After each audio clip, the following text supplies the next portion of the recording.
welcome to the Sharpe Show. So happy to have you with me this evening, a little bit past 7 p.m. on the East Coast. And yes, I was gone for several days. I know some of you missed me. I missed you guys too. Of course I did, but I was traveling across New York State.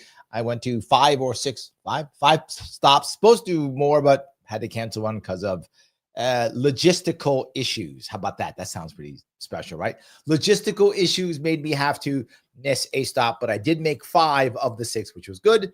2 fairs, a bunch of good stops, and a stop downstate here in the Bronx, which went very well. And Michael Voss actually showed up there, which was nice. He actually came to one of my events down here, which was nice. So it was all good. I'm happy to see people. And what I thought was most interesting was how many people really were interested in talking about fixing New York. Very happy to see that. Sometimes I feel like nobody cares.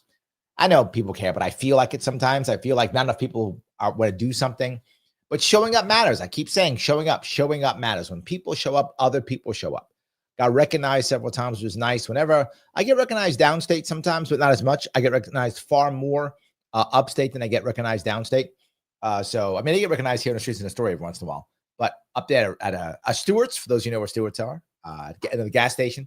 So interesting there too. And at a small shop there too. So that was good. Selfies, nice stuff. So always feel good about that, hearing what's going on, and of course, seeing people leaving, which always sucks. In any case, there are many things I want to talk about tonight, but one thing I just couldn't stop. I was thinking, what could I talk about? What would matter? What would be interesting? And it was not, it was the next step after what so many people are talking about. People are talking, the rumor is it now, for those who don't know, the rumor is that Trump is sick. I don't know if that's true. It doesn't look good. I mean, but then again, who knows, right? I'm sure doctors know, but who knows? The rumor is that Trump is very sick. That's the rumor. And people are all saying, well, look at this, well, look at that. He's sick and the world's going to end and blah, blah. And my concern isn't necessarily the idea of whether he's ill or not, which I think he is. People who are, I don't know anyone in the Trump campaign directly. Well, I kind of do, but not like that would say something like that. But I know people who are close to people and they're like, yeah, there are issues, but the world's not ending. But it is that's what I'm hearing. So that's just the piece that I'm hearing. So we'll see what's actually true or not. But my point is, if he's ill and he has to somehow step down in some way, shape, or form, or if they try to force him out with the 25th Amendment, which I'm sure every Democrat wants that to happen. I'm sorry, every average Democrat wants that to happen. Top dog Democrats probably don't, right? They want to run against him. And let me be very clear. Actual establishment senior Democrats do not want Trump to be sick. I'm not joking. He is their number one reason for raising money. He is their number one reason why they don't have to worry at all about having policies. I'm not joking. They are very happy that Trump is around. They do not want him to go away. He goes away, Democrats have to actually think of doing stuff. Like, what am I going to do now? They have to deal with like Mom Downey and stuff. They don't want that, right? They need Trump to stay around. Now, average Democrats, people who don't know how the system works, they of course want Trump to step down because he's the evilest thing in the world. I actually, when I was out, I had 2 people tell me that me running for governor doesn't matter. I'm not joking. They said to me, right to my face, seriously, not trolling me. They said, more important things. I said, not when I'm running for governor is not more important. Yes, there is. We got to get rid of that. This is their words. Got to get rid of that man in the White House. Like, that is the number one thing in their world. It works. Now, this is New York State, to be clear. If you're in New York State, there are so many problems we have here. Trump is number whatever. I don't know. 1,000. I don't know what number he is. He's not a high number at all for us. He's not. He just isn't. I don't care what you think of him, right? Well, women's rights solved here. Well, Sanctuary City. We are Sanctuary City. So whatever you would hate that Trump's doing, he's doing it. The National Guard already have National Guard in New York City. Been here since 9/11. Already here. Like, Trump is not an issue here in New York. No matter what you think of him. In New York State, he's not. And they were like, more than one. And I actually had somebody.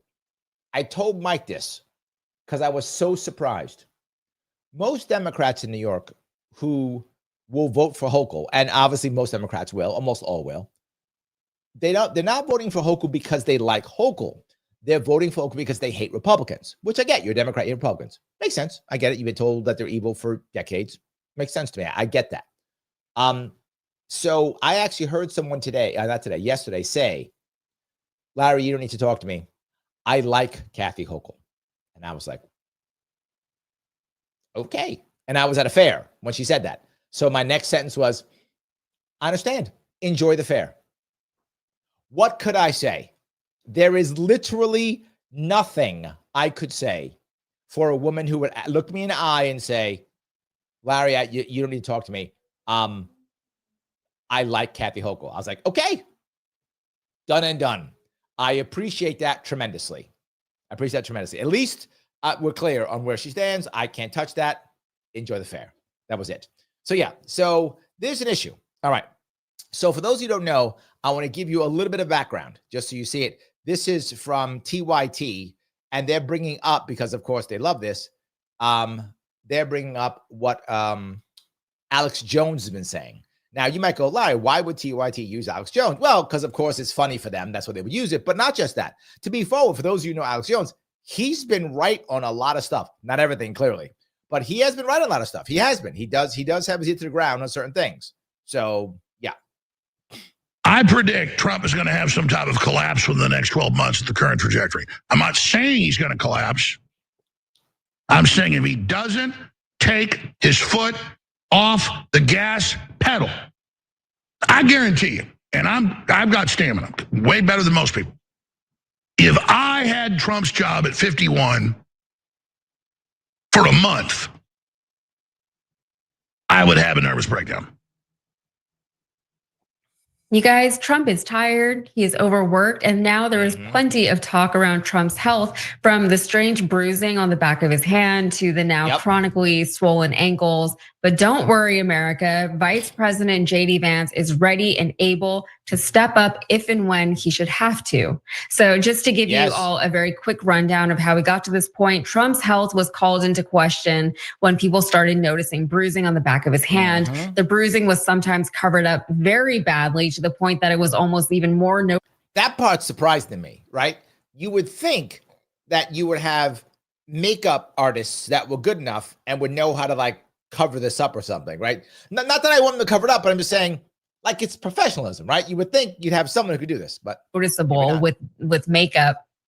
But White House officials explained the bruising away, saying that that's just what happens when you shake as many hands as Donald Trump has to shake as the president. So actual doctors, however, said that that type of bruising is typical of people who are on blood thinners. Then people started noticing his very swollen ankles, which as far as we know is not a symptom of excessive handshaking. And finally, after all of that, we got a diagnosis. The president has chronic venous insufficiency, which means that his veins are struggling to pump blood back up to his heart. So on top of all of that, we saw after Trump's Alaska summit with Vladimir Putin that he couldn't walk in a straight line. Take a look. Striking to me, Scott, that you have this setup. So these are the pieces they brought up, and this is what everyone's talking about, just so you see it. You don't have to go down that rule, but that's what people are talking about now. What happens, right, if he's really sick? Now I'm gonna show you some more in a second. Let me grab a couple comments and I'll go back to a couple more of these. Vivek says, JD Vance would be more populist, more to the right on immigration, more deportations, and allowing less people in. Probably would permanently keep tariffs on everyone, also leave NATO. I don't think so. I don't. I think that JD Vance is the closest to, of the people who have a chance of actually having any actual influence or power. I think there's really two groups that have any chance of real power.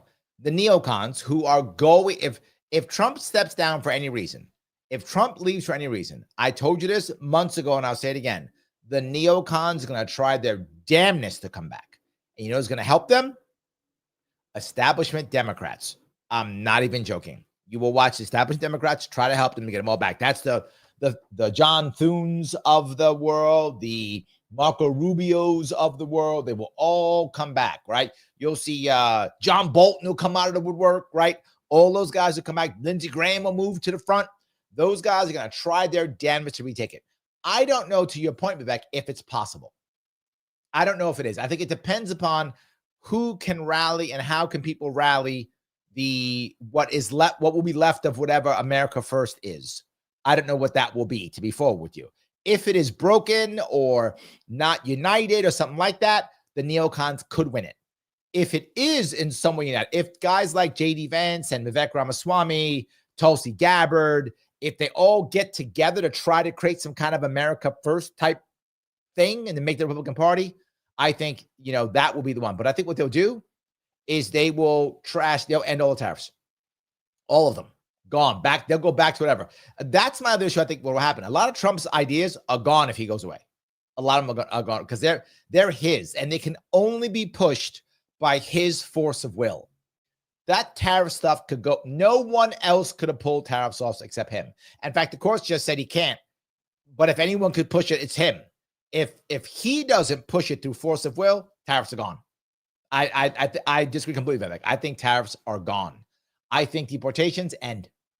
I do. I think if this is stuff that Trump does, Trump is an anomaly.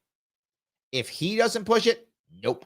I think the deportations change. I think he becomes more like a Reagan figure where he finds a way to give amnesty without calling it amnesty, right? He'll find a way to do amnesty without amnesty. And we do not leave NATO. We stay in NATO, but I think we end the wars. I'm sorry. Okay. If the neocons win, all in. If the neocons win, the Ukraine war lasts like 5 more years. Israel, Gaza war, all those wars last at least 5, if not 10 more years. The thing that might happen if JD Vance actually becomes president, and if the Tulsi Gabbards of the world jump on board, there is a chance that we actually begin to put pressure on Israel to stop. That could happen. That's possible. So yeah, that could happen. The other issue is what happens to 2 other groups who are on the outside. Where do they go? Right? What happens with MAGA? The RFK Jr. Group is nowhere near as big as Neocon, nowhere near as big as the America First. They're much smaller than those other 2. But where do they go? Right? And that's a couple points that they're going to put somewhere, right? And that couple points might matter. Who knows? Depends how tough the battle is. They're much smaller, so they don't have that much pull. But if the war is tight, the small chunk of the MAGA people may matter. So who's going to be better to the RFK Jr. group, right? My gut says it's JD Vance. That's my gut. I'm not sure of that. I don't think neocons want him around. The problem with the MAGA people is they can't go back Democrats. They can't. And Democrats will try to, but they cannot. I'll do a show on that tomorrow. I got an RFK show for you guys tomorrow. So I'll cover that piece, but they can't go back Democrats. Can someone stay Republican? Depends on who runs it. If it's neocons, I think no. If neocons win, I think MAGA is off in the woods someplace or independent somewhere or something like that. Those who are America Firsters who get pushed out, some will stay because it's still Republican. They'll just stay because they can't go to Democrats. But there's an opportunity for independents to do something. Maybe libertarians, maybe, I don't know, maybe We the People, something else could be there. It's possible. And the last piece is where tech bros go. Tech bros could go back to Democrats. They could. Elon Musk can't. Maybe he could too, but he probably can't. But the other tech bros can go back to Democrats. Tech bros will go wherever they think they'll be, coddled the most. So even though Elon Musk may not go Democrat, other tech bros will go right back to Democratic Party in a heartbeat. They'll rush right back. They won't care. So I think that's where that will go. I hope my idea is, whether you agree or not, is at least, the same. All righty. Let me grab this some more. All righty. Some of these. Michael says, does Larry have a car, to crash a car in New Hampshire to get a president of freedom? That's what you have to do from now on, I guess so. But it's kind of mean. I feel bad.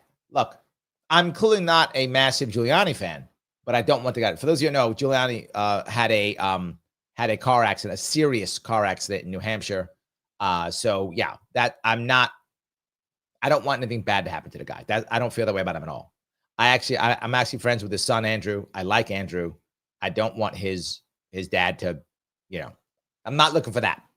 I'm not mad he's not president, but I don't want something bad to happen to him. So I hope he can recover. And I mean that seriously. If Andrew happened to be watching, good luck to your dad. I hope he's able to pull out of this as positive as possible. And it's kind of crappy that now he wants to get a Medal of Freedom. If you liked him, you should have given it before, Trump. That's kind of crappy. So yeah, if you thought, you should have given before. So yes. All righty. Let's see here. Phil says it's been 22 episodes since the masterpiece that was episode 666. I didn't do a 666 episode. I don't know what he's talking about. You just keep saying that. That episode I had some kind of power surge in my house. I never had one. I don't know what you're talking about anyway. Huh. All right. Phil goes on to say, Tulsi's the only one that doesn't look like her because she doesn't have a charismatic storm hair. Oh, you mean in the thing? Yeah, that's true. That's true. Yeah. Okay. All right. Let me keep moving here. Look, you guys don't like my thumbnails. What do you want me to do? I make them literally like 2 hours before the show. So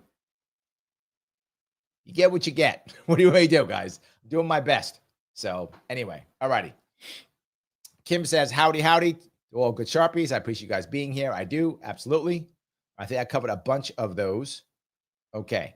And Mike Voss is in the house. Well, everyone's busy chatting today. Holiday, that's all keyed up. Yes, it's a good holiday. I appreciate that. Absolutely. Yes. Dave Davis says, if McCardle becomes LNC chair in 2026, the LP is dead. They'll just run a Republican ringer in the 2028 that will drop out and endorse Don Jr. Well, this is an issue here, Dave.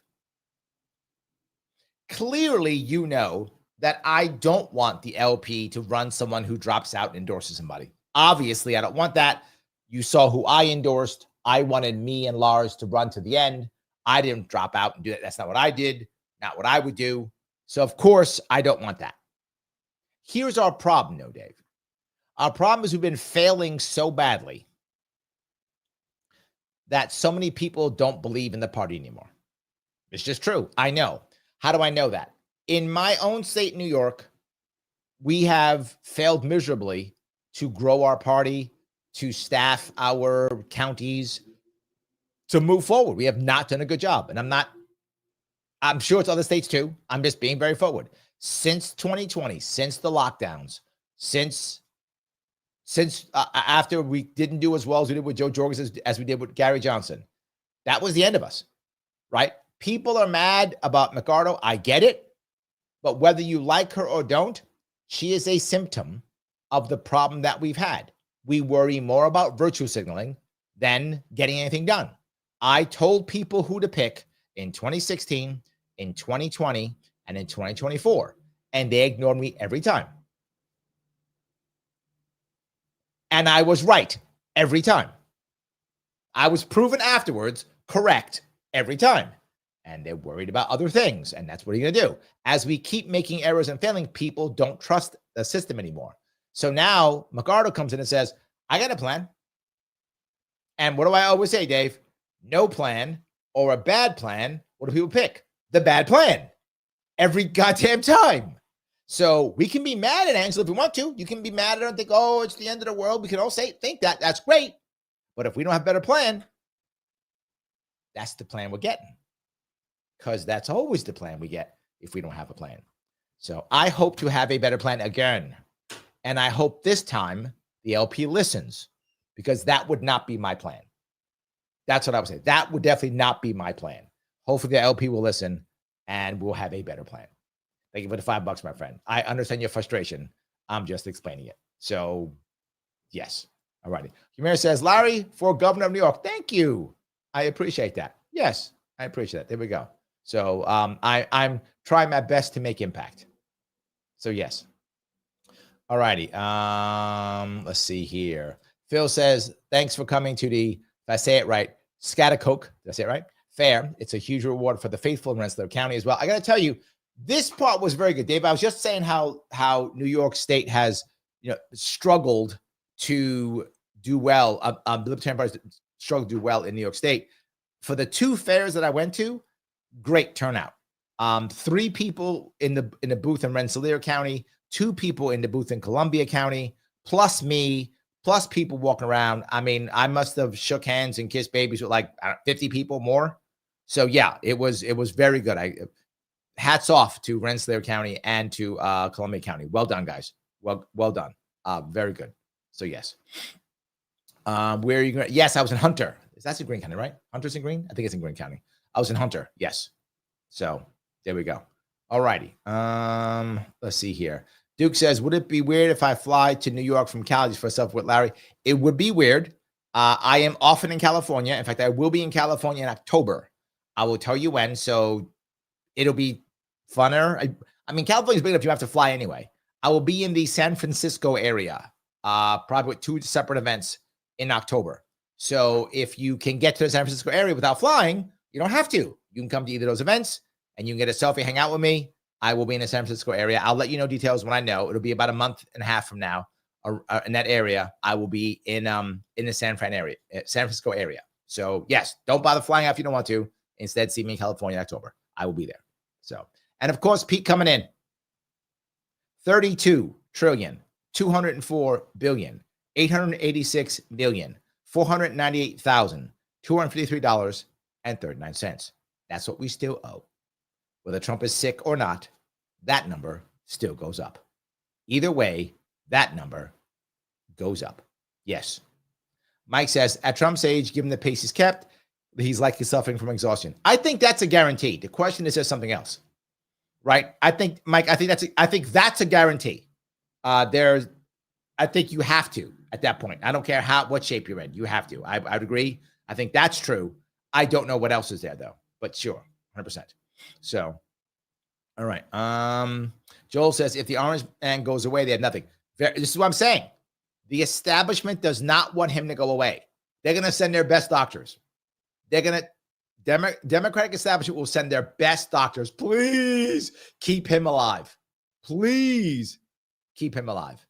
Absolutely. Keep that guy alive. They would, of course, want him to. So, yes. All right. Let's see if I can grab this here. Anyone else here? Okay. Wow. A lot of people popping up over there. That's fine. Okay. I don't know what's happening here. Okay. That's it. Okay. We're good. I got that piece done. And look over here. Okay. Joel over on Rumble says the fair tax would accomplish more than the tariffs have ever done. I agree. But again, here's the hardest part. Getting a fair tax done because of the way the system works is a whole lot harder than getting tariffs done, because Trump just goes, it's security, and he just starts putting tariffs everywhere. So, but then again, the courts have just said no. So they've just said no. We'll see. All right. John goes on to say, Democrat politicians want him around, Democrat voters don't. Correct. Accurate statement. Yes. The politicians love him to be around. The voters can't. I see it. Voters cannot stand. Well, I'm sorry. Voters in Democratic voters, I be very clear. Democratic voters in New York State do not want him around at all. Republicans in New York State actually like Trump. Now, if you meet Republicans in New York State, they still support him like Trump. They still support him. They still like him. Democrats do not like Trump at all. And before, most independents don't like Trump also. They would still vote for him. They just don't like him. A lot of Republicans actually still like Trump. That's still true. I'm not, whether you're listening and you may agree or disagree, but I still think that's accurate. So yes. All righty. Let's see. Another wonderful secret. Oh, okay. Hi. That sounds wonderful. I went to vote with my 19-year-old daughter in November.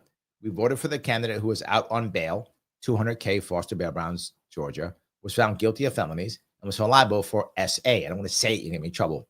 And about 80 million, 70 million people also did. I think not alone. A lot of people did. A lot of people. And I think this says a lot about our system, right? It's just what someone sees as lesser of two evils. And imagine how bad someone would see, right? Most people, most Americans, you would think, would go, well, I can't vote for Trump because he's all these things. But no. Most people compared to Harris actually didn't care about these things, or either didn't care about them, number one, or said, I don't care. Harris is so bad. I'll take this. But everyone knew about it. The other issue to remember is there's about 20 million Americans, give or take, if not more, who are also felons. Most people know felons in their life. My mother was a felon. So I think a lot of people look at it and go, well, whatever. People in my life are that way. So I don't know. And but I get your point. I get your point. A lot of people did. I think that's true. A lot of people did. So, all right. I do want to grab one more piece if I could before I move on. I know a lot of people had stuff they want to do. This is a little bit of details. And I wanted to bring this up for a specific. Well, let me bring this one up. Okay, I didn't know which one to bring up at the time I wanted to bring up, but I'm going to go with. I am going to go to one of the most popular ones, which is the Midas Touch podcast. This is a very popular podcast on the left.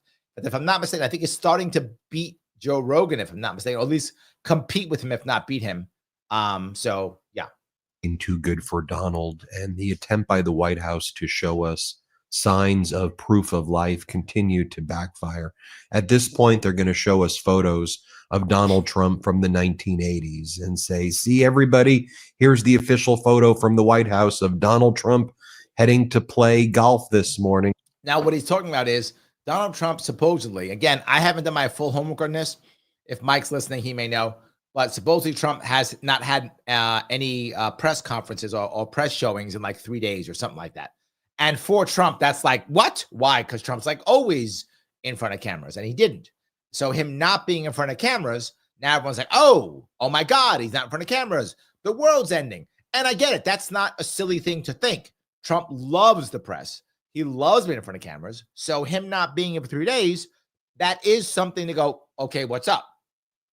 Maybe to Mike's point, it's exhaustion. Maybe it's not, but definitely that's okay, what's going on? And supposedly, now I don't know if these are official White House or whether this is just supporters of Trump. They've been putting out, some people have been putting out older photos of Trump saying that it's him playing golf when it's clearly not. It's him from like 3 months ago or 2 months ago or 3 weeks ago, that kind of thing. This is why Ben's joking, saying from 1980s. Now, to be forward, I don't know. Are these official? Maybe, but they are definitely Republican influencers. That's true. Republican influencers are doing it. I don't know if they're official or not. Or they're going to like show us photos of Bigfoot and say, you see him right there? There he is in the woods. He's perfectly fine. I mean, that's not too different from what we're seeing this morning on Labor Day. I mean, there's no press appearances scheduled for Donald Trump on Labor Day, which is very odd. He hasn't been in front of the press since last Wednesday, which is very odd. That is odd. They've been posting all of these images of him from last week or weeks ago, and they've been trying to pretend that this is him today or yesterday. He's been doing the same. He's like, look, I played golf with John Gruden on Sunday. Now this is Donald Trump. Now, I'm not saying, from what I heard, I don't have data on this, from what I heard, so you take it for whatever you want. From what I heard, Trump didn't actually post this. His people did. Doesn't matter, though. This is his account. He is responsible for it. Whether someone else posted it or not does not matter. So someone goes, well, someone else did. Doesn't matter. Trump's responsible. I don't post everything on my social media, right? I try to post what I can, but I don't post everything. But doesn't matter. What comes on my social media is my responsibility. If my team puts it out and it's garbage, my fault, my responsibility. If my team puts it out and it's bad, my responsibility. If it's good, still my responsibility. No matter what. It's my responsibility no matter what, right? This is his no matter what. And this came out on his Truth Social. This is misleading. This is misleading. Was this done on purpose or was it not? This is misleading, and he's responsible for this. I was perfectly healthy. Good night, everybody. I feel great.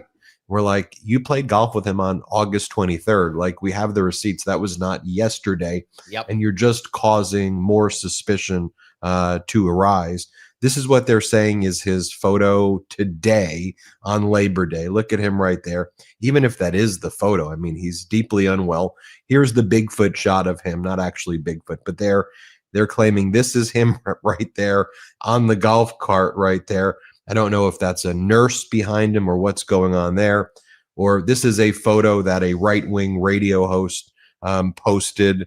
And by the way, right-wing means bad. So just in case you were wondering, he didn't say radio, he said right-wing, which means by default, evil, bad, by default. If you look in the mirror right there, I'm not sure if that's a caretaker or Secret Service or what's going on there. You can say it's caretaker. Donald Trump did post. That's some type of nurse in some way, shape, or form. Yes. Good night last night at 10 p.m., to which California Governor Gavin Newsom responded, night, night, grandpa. Now, I got to tell you guys, I am not a fan of Gavin Newsom. I have been very clear on my disdain for him. And I have also warned you, this man is a talented politician. I didn't say good governor. He is a talented politician, smart and savvy and aggressive and not afraid to fight. And some of you guys who are on the right were like, hey, he could never win. He's your crappy governor. And I warned you that he was not out of this game, that he is still a fighter, that he's still a fighter Democrats want. And this trolling is masterful. This is good trolling. I don't know if it's him or he hired a team or whatever he did. I don't know. But again, same idea. He is responsible for this trolling, and it is very good. Remember, what did Democrats love when Biden was in 2020, when Biden was at his best? Is when Biden was talking trash, like, I'm going to take Trump out back and beat him up. All that garbage he was talking. Democrats loved that. They ate that up. They were like, oh, my God, we love you, Biden. They loved it. Here come Newsom. Trolling. So good. This is, if you're a Democrat, you should be happy this is happening. I'm just saying, you should be like, well done. This is good trolling. Well done by Newsom. It's working. It will motivate Democrats. That's why this guy's doing it. This is a very popular Democrat, or left-leaning, I would say, left-leaning Democratic podcast. And he's showing it. He's loving it. Democrats eat this up. This is exactly what Newsom should be doing. And California Governor Gavin Newsom continues to troll Donald Trump mercilessly, which we love here at the Midas Touch Network. See, they love Donald Trump has been posting on his official account, or I should say, people have been posting for him on his official social media accounts, his Instagram account. They posted this image: $8 trillion in tariff revenue and hundreds of thousands of new jobs created. Happy Labor Day. All false. $8 trillion in tariff revenue has not been achieved. I don't know whether even if it were to be achieved, that means it was an $8 trillion tax on ourselves, because tariffs are taxes on the importers in the United States that are passed on to consumers. It's not a controversial topic, as just, I mean, it is controversial, but he's not wrong. This is what I don't know. Is there, if someone could fact check this, this seems wrong. This seems like she is correct, right? It seems like what Jessica is saying is correct. I don't think any of this is true. Well, the question is, are they spinning it, or is it just wrong, or is it some kind of spin? Am I missing something? This seems absolutely incorrect, right? Jessica Rydell writes, today alone, the White House has claimed $8 trillion in new tariff revenue. Where did you get that from? $4 trillion in net deficit reduction. Where did you get that from? $5 trillion in new business investment. I hope that's all true. I do. Like, I honestly hope that's true. I don't know if it is. It doesn't. When I looked, I didn't see it. I mean, again, I didn't have much time. I wish I had more time today. I was catching up from my trip. If someone wants to look at this and tell me if any of this is true, it looks like it's all wrong. I want to be very clear. I hope it's all true. I hope this is happening. That would be amazing. I don't think any of it's happening. Hundreds of thousands of jobs from these investments, record low gas prices. Each claim is 100% made up. Now, why do I even bring this up? Because I feel like this is classic Trump stuff, right? If Trump is actually ill, if he actually is ill, and I feel like he might be, this is the next thing I'm going to show you. I think he actually might be. If he's actually ill, this is the purpose of the throw up, that to get people talking about that versus something else. Right? If you remember, EpiPen's gone. His distraction worked. Right? Remember what I tell you. The left dismisses, the right distracts. That's how they fight. The left dismisses, the right distracts. And it works.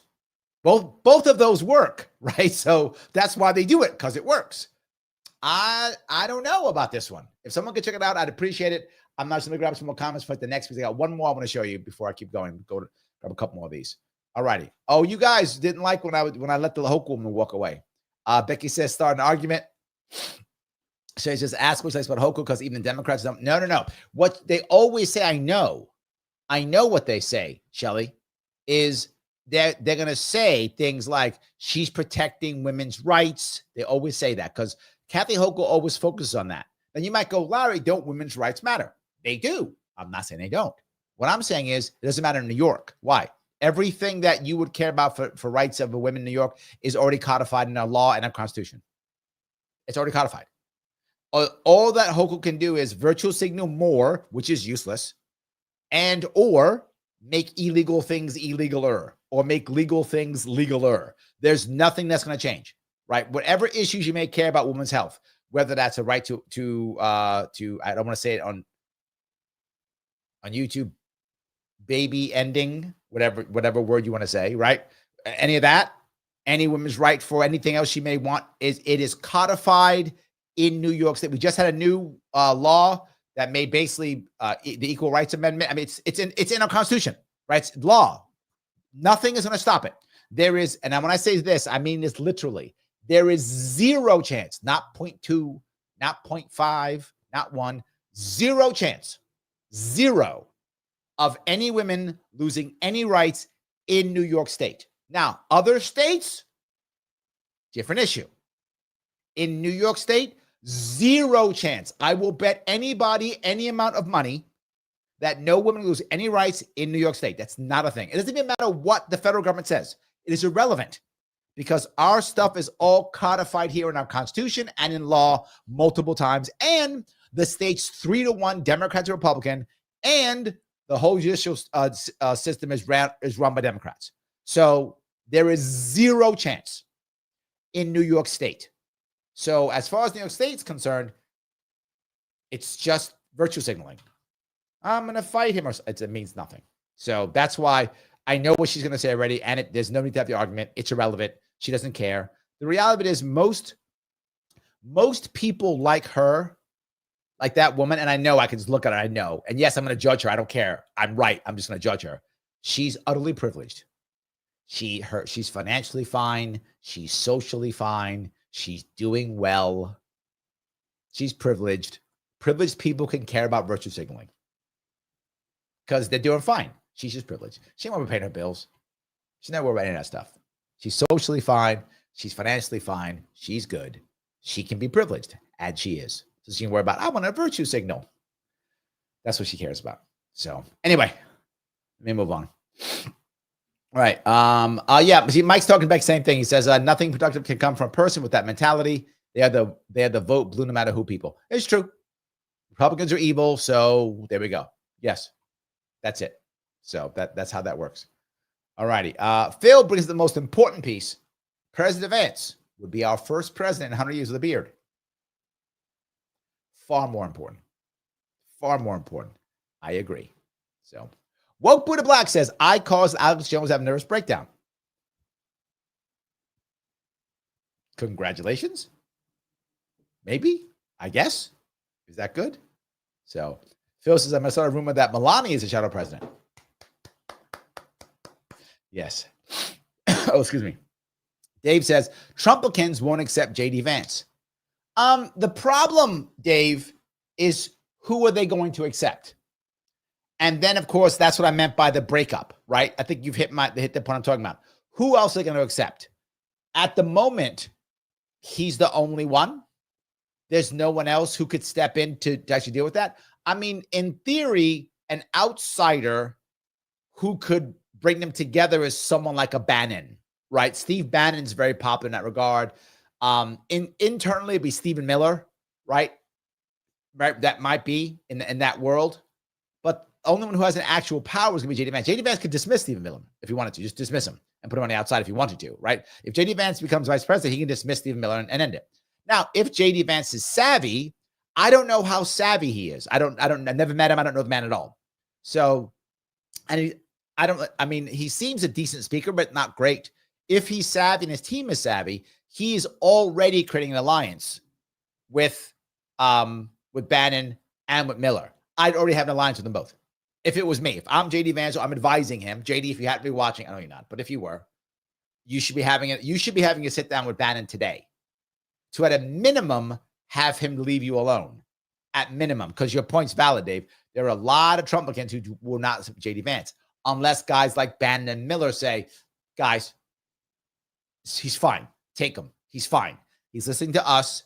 he's fine. If that happens, that could work. And that was my point whether the neocons can take over or not. If that breaks up, as you think, Dave, and it will break up, and there'll be like people who like JD Vance, people who want to go with Bannon, people who want to go with Steve Miller. If that starts happening within the MAGA America First crowd, neocons could win. It's possible they could win. But if they do, there's no way, there's nobody right now, unless there's someone I can't see that I've missed. There's no one right now who has the sheer force of will that Trump has to keep that coalition together. I don't see that person. Now, maybe I'm missing somebody. Maybe I am. But I don't see that person. So that means you're going to have to just kind of barely hold them together with a whole bunch of, I'll give you this if you give me that. I'll give you this if you give me that. I'll give you this if you give me that. Can JD Vance do that? If I was advising him, I'd be on that now. Like now. So yes. All right. Let's see here. Let me grab some more of these. John says, maybe I should get there before them and have a booth that says more government is for professional victims. Change my mind. That's kind of cute. So another wonderful speaker says, here are some JD Vance quotes from before he was VP. Trump is unfit for our nation's highest office. Yes, I remember he was not a Trump fan. You are correct. I'm never a Trump guy. I think he's leading the white working class into a very dark place. He was not a Trump guy. I think that's true. And this goes back to what Dave's saying. There's a lot of Trump supporters who will not accept him. Can he gain the right people in his world to make that different? Not going to be easy. Not going to be easy. So Joel says, I'm surprised my lefty friends are jubilant on the chance Trump could be ill. I told you, the average Democrat hates him and will be happy for him to have any type of negative thing possible. It's the establishment, the top dogs in the Democrats who would never want him to go. Never. Absolutely. Yes. So, all righty. Michael's going to say, this may also be a reason why Trump is trying to push to do things so quickly. Maybe. I could see that. I could see that. Maybe he knows he's ill and maybe he's rushing to get things done. That would make sense. That makes sense. Yes, it's possible. So, all righty. Let's see if I can grab this here. Duke says, I guess Yan for another show to pester.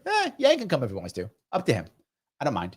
All right, Duke, thank you for the $5, my friend. If push comes to shove, do you think Trump would step down and give JD Vance the reign? Or will Trump keep going until doctors declare him unfit? My gut says, this is my gut, I think that Trump in his entire life, how do I know how Trump thinks? I've only met the man one time and he wasn't running for president. It was years. He was still on the apprentice back then. It was before he even ran for president. And it was like 2 seconds. So I'm sure he does not remember me at all. There's a lot of people. That's the only time I've met the guy. So I don't have any specific, sit down with him and talk to him. I don't have that. But I know who he is. And what I mean by that is what Trump is, who Trump is at his core. He's not a Democrat or Republican or whatever, or authoritarian, libertarian, none of that stuff. He's a New York City real estate developer. That's who he is at his core. That's who he's been for 50 years. And that's who he is. How does that person survive and thrive in New York City and build shit and make stuff happen? Tenacity. I'm not joking. Very often, Trump would win, not because he was the smartest, not because he was the best, because he just wouldn't stop. And if you know how he's done it, if you're a New York City person, you've been around, he will sue you, he will fight you, he will push, he will never stop, he will insult, he will attack until you go, fine, build your goddamn building. Fine, don't pay me. I'm not joking. That's what he's done. He's still that person. He hasn't not become that person. So my gut says he pushes until he thinks he cannot win. And I think he thinks he can't win when the people around him say to him in some way, dude, we're about to use the 25th Amendment. When that happens, if and when that happens, doctors won't matter. It'll be if and when the people around him go, dude, 25th Amendment, you about to get removed. If and when that happens, he drops first. He would walk away first. So I don't think he'll be removed. That's my gut. I don't think he'll be removed. I think if they threaten him and he believes the threat, I think he steps down. That's my gut. But if he thinks there's any chance of victory, he doesn't. He stays on board. He has to believe he's done. And I'm going to tell you who I think can stop him.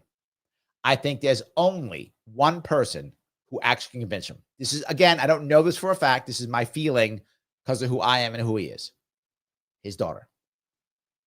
I think if Ivanka comes up and goes, Dad, it's over. If Ivanka does it, and I'm not saying she's anywhere near that. I'm not saying I know anything, but you're asking my opinion. If Ivanka goes to the White House, that's the game. Because everyone knows that if Ivanka shows up and says, Dad, it's over, he's going to be like, it's over? It's over. Done. That's what it will take. She could do it. The rest of them, he ain't going to go because Steve Miller says no, whatever. Bannon tells him no. He ain't going nowhere. Ivanka shows up. Okay, I got it. How do we get out of this? And then he'll bring in his most loyal people and say, how do we spin this for me to leave? How do we spin it? And they'll spin it in some way that he'll leave. That's the only way I can see it. I can't see any other way. Just my 2 cents, guys. You can tell me what you think. I'm crazy. But yeah, I don't think that. So yeah. All right, let me grab a couple of these here. MW says the neocons will only go for a regime change in Iran. Yes, you're right. Neocons are going to, if he has to step down in any way or walk away, whatever, neocons will try. I've been saying this literally for months. Neocons want the party back. They want it back, and they will try to get it. If the MAGA / America Firsters can hold on, and if they're able, this is the other part, will they be able to bring Maha in and Tech Bros in? Maha brings in some Democrats and a small percentage, which again may help in the overall battle, right? And if it's a close battle, could be the tip, possible. And then, of course, Tech Bros bring in cash, right? Bring in cash. That's the issue. And Tech Bros will go wherever they will be coddled. I think even neocons could take Tech Bros because they would try to take them in to use AI to fight their wars. MW made me think about that. So I think even neocons could take Tech Bros. Fine, we'll take you. Come on back. Come back, Elon. We'll take you. Can you help us make money? Can you help give us money in tech so we can, whatever, regime change Iran? We love you now. I think that might happen. I could see Tech Bros going anyplace. In my view, they're the wild card that has the most money. Maha has a lot of people on the ground, particularly those who be worried about things like, as an example, a primarying. Maha people are very loyal, and they will show up, and they will do the work, and they will bust their ass. So if Maha could go to one side and they actually embrace them, that's where your primaries are going to work. The Maha people are going to move the primaries throughout the entire country. They will move the primaries. Again, they're a small chunk, but they're an important chunk within that. Particularly if it's close in the primaries, someone's going to want to have those people. Going to want to have them, guaranteed. So anyway, hope that makes sense to you guys. Some of you may disagree, but I hope you get it. Joel says, if they get Trump out of the way, the military complex will go into overdrive. You get a war, you get a war. That's the neocons. But I'm going to tell you, Joel, JD Vance is not a neocon. He's not a neocon. So him and Tulsi Gabbard could get together, and it wouldn't be anywhere near as bad as you would think. If they get either co-opted or collapsed or whatever, if the neocons win their battle, you are correct. The question is, will the neocons win their battle? That's it. Will the neocons win the battle? That's it. All righty. Okay. Another one of the secrets says, on Wednesday at the Capitol, Masih Khanna will hold a press conference joined by, I remember this, survivors of the EpiPen. Sorry, I have to pick the baby. I'm on YouTube. After that, Democrats will make a big push on voting to release the e-files. Thank you for e-files. Yes, the e-files. Yes. Agreed. And that's not a bad thing. The only problem is Trump doesn't want them. Here's the next thing. If Trump does step down, I think the e-files come out. Why? Because people will want to use them to create chaos so their side can win. I think both sides will want to be out. That's my gut. I think at least one side for sure. Whichever side thinks that their faction will look better, they will push the e-files out, right? If the America Firsters, if they think their side looks better, they will push it out to try to destroy the neocons, or the reverse. So someone's going to want it out. Someone's going to want those out to make more problems. So I think if Trump does somehow walk away, yeah, I think they come out because they want it. They will want it. Absolutely. So yeah. All right. I think I covered most of those pieces if I could. A lot of these. All right. Let's see. Woke Buddha Black says more opportunities for us. I actually do agree. I actually do agree with that. I think you're right. I think you're right. So yeah. All righty. I think I grabbed all of those already. Okay. We're good. I covered that piece. Okay. Let me go to this other piece I wanted to bring up if I could. And this is some specifics. This is actually not, some of you are going to just want to vomit when I say this, but it happened to be a decent one. It's actually Don Lemon. Yes. You guys, I watch stuff so you don't have to. Before I go there, hold on. Let me quickly, if I can, let me grab another super chat. Thank you, Duke of X, $5. Do you think MAGA will grow enough to then push RFK Jr. to run again in 2028? Or is RFK Jr.'s presidency unlikely? Well, RFK Jr. has said he will not run. Now, could that change? Maybe. But the reality of it is he's doing a lot. And some people are unhappy about what he's doing. Again, I'm talking about that tomorrow. What he's doing at HHS. He's doing a lot. Not everyone's happy about that, obviously. But he is. And he said he's not going to run. Now, did he mean it? Or is he saying it to pacify Republicans so they don't bother him? I'm unsure. The reality of it is RFK Jr. is in a very tough spot. Right now, the only people really supporting him and keeping him up and running is Trump. If Trump has to walk away, RFK Jr. is in trouble. He is. I'm just being very forward. He is in trouble if he actually walks away. So he may change his mind. It's possible. I don't think MAGA right now is strong enough to get RFK Jr. to run as a Republican right now. I don't see it. Maybe if there's a massive shakeup, but I think we're really stretching to think that RFK Jr. can run as a Republican. I mean, it's a stretch. Independent again, maybe. Remember, RFK Jr. is not a Republican. Tulsi Gabbard became a Republican. RFK Jr. is still officially a Libertarian. I know some of you throw up in your mouth. I know. I'm just saying facts, guys. Officially Libertarian. In reality, though, his party is the We the People Party. I'm just being forward. His party is actually the We the People Party. That's who he actually is. Officially, though, he is still a left member of the Libertarian Party. It's true. So, any case, I think independent, maybe. I could see him running We the People. I could see him trying Libertarian. I could see both of those two. The odds of him, I think, running as a Republican are slim. I think, again, there's a chance, but it's real slim. I would not count or bet on that Republican. I wouldn't bet on it. There'd be too many factions fighting, and the two factions fighting probably wouldn't want him at the head, right? If America Firsters win it, they're not going to want him at the head. They're going to want a Vivek Ramaswamy or a JD Vance or whatever, something like that. And if the neocons win, they don't want him. They're going to want someone like a John Thune or a Marco Rubio. They're going to want someone like that at the head of theirs if they win. So I don't see him doing it as a Republican is what I'm saying. Could he do it? Yes. As a Republican? The Civil War would have to be so bloody that somehow he comes out on top as a peacemaker somehow. That would be the only way I could see it. And I'm really stretching with that. I'm stretching on that one. I'm really stretching on that one. That's about the best I could do. Hope that makes sense at least. And I know I'm stretching. Mike is watching going, Larry, you kidding me? I'm saying I'm stretching, Mike. Why are you getting mad at me? I said I'm stretching. All right. Now, before Mike, I'm giving you a chance. Get the bucket. It's Don Lemon. Get the bucket. Anyway. All right. I'm doing this because I want to punish you, Mike. Go ahead. I know that many in the media have been speculating about bruising on the president's hand and also swelling in the president's legs. So in the effort of transparency, the president wanted me to share a note from his physician with all of you today. In recent weeks, President Trump noted mild swelling in his lower legs.